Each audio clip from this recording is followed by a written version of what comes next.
بسم اللہ الرحمن الرحیم۔ السلام علیکم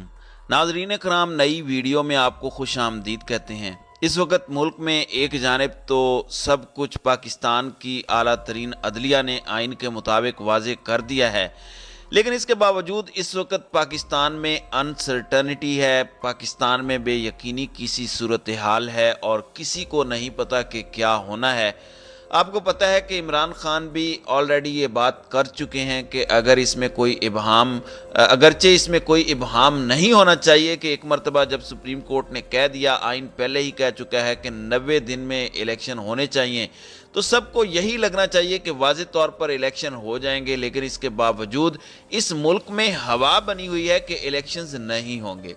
لیکن اس سب کے اندر اب رات گئے حامد میر نے ایک خوفناک خبر دی ہے۔ عمران خان اور فیصلہ کرنے والے ججز، یعنی وہ 3 ججز جنہوں نے یہ فیصلہ دیا تھا، ان کے ساتھ کیا ہونے والا ہے اور کیا الفاظ کہے ہیں ان ججز کے لیے کہ ان کے لیے بس دعا کریں۔ اور میں آپ کو پہلے بھی بتا چکا ہوں، آلریڈی بہت سے ایسے لوگ جو نون لیگ کے قریب اور شاید طاقتوروں کے بھی قریب سمجھے جاتے ہیں، وہ پہلے ہی دعویٰ کر رہے ہیں کہ اگر تو ججز نے یہ فیصلہ دیا، اگر تو ججز نے الیکشن کرانے کا کہہ دیا، تو جوڈیشری اپنا اور اپنے فیصلے کا مذاق بنوائے گی۔ ابھی سب کے اندر ایک جانب آپ کو پتہ ہے کہ وفاقی حکومت کیا کہہ رہی ہے، وہ کہہ رہی ہے کہ ہم تو اس بینچ کے فیصلے کو بڑا بہتر مانتے ہیں کیونکہ یہ 3-2 سے نہیں 4-3 سے فیصلہ ہوا اور خود نوٹس کو اڑا دیا گیا ہے۔ اب اگر واقعی ایسا ہے، جیسا کہ یہ 2 ججز جو بینچ سے الگ ہو گئے تھے ان کے فیصلے کو مانتے ہیں، تو پھر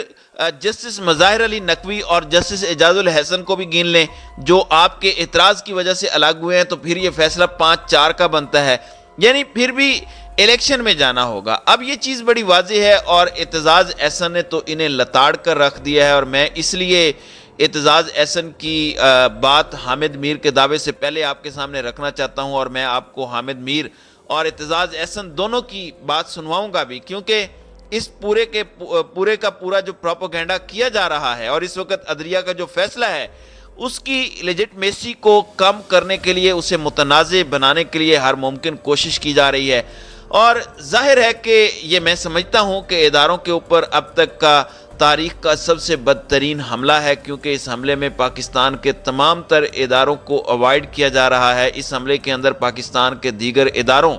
عدلیہ کے علاوہ، انہیں کمپرومائز کیا جا رہا ہے، اور عدلیہ کے اندر سے اب ایک جنگ کا آغاز ہو چکا ہے۔ جسٹس قاضی فائز عیسیٰ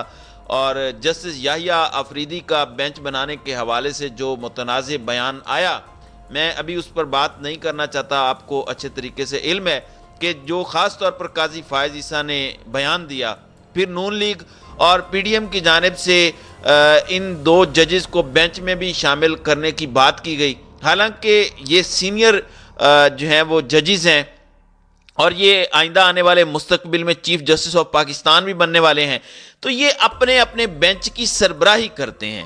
اس لیے یہ کوئی جواز نہیں بنتا کہ نون لیگ کے کہنے پر یا کسی کے کہنے پر جو ہے وہ بینچ کے اندر ان کے پسند کے ججز کو جو ہے وہ شامل کیا جائے۔ اب اعتزاز احسن کی پہلے آپ نے گفتگو سننی ہے، اعتزاز احسن کیا کہہ رہے ہیں، پھر میں حامد پیر پر آتا ہوں کہ ججز کے ساتھ جو ہونے والا ہے اس میں بس آپ دعا کریں۔ یہ بڑی سخت بات کی ہے انہوں نے، یہ کس جانب اشارہ ہے اور کیوں پاکستان میں 90 دن میں الیکشن نہیں ہونے اور ایک نئی جنگ چھڑنے والی ہے، کیوں یہ بات کہی جا رہی ہے؟ پہلے یہ ذرا اعتزاز احسن صاحب کو سنیں۔ چلتا رہا ہے کیس، کوئی ایک آدمی بھی اس کورٹ روم میں سے نکلا ہے جس نے کہا کہ وہاں 7 جج بیٹھے ہوئے تھے؟ کوئی آپ کو ایک بھی ملا ہے؟ کوئی رپورٹر ملا ہے؟ کوئی کیمرہ مین ملا ہے؟ کوئی صحافی ملا ہے جس نے باہر نکل کے کہا ہو کہ 7 جج بیٹھے ہوئے تھے؟ ظاہر ہے وہاں 5 بیٹھے ہوئے تھے جج، کوئی 7 جج نہیں تھے، یہ روحیں ان کی نہیں بیٹھی ہوئی تھی باہر سے۔ اب یہ 5 جج کا بینچ جو اقلیتی فیصلہ ہے وہ بھی فٹ نوٹ میں تسلیم کرتے ہیں منصور علی شاہ صاحب کہ بینچ واز ری کانسٹیٹیوٹڈ 9 سے یہ ری کانسٹیٹیوٹ ہوا۔ اب وہ ری کانسٹیٹیوٹ ہو گیا تو ایک نیا بینچ ہے، اس نے وہ بحث سنی۔ اچھا، جب فیصلہ لکھایا، یہ دونوں جو جنہوں نے اختلاف کیا اس سے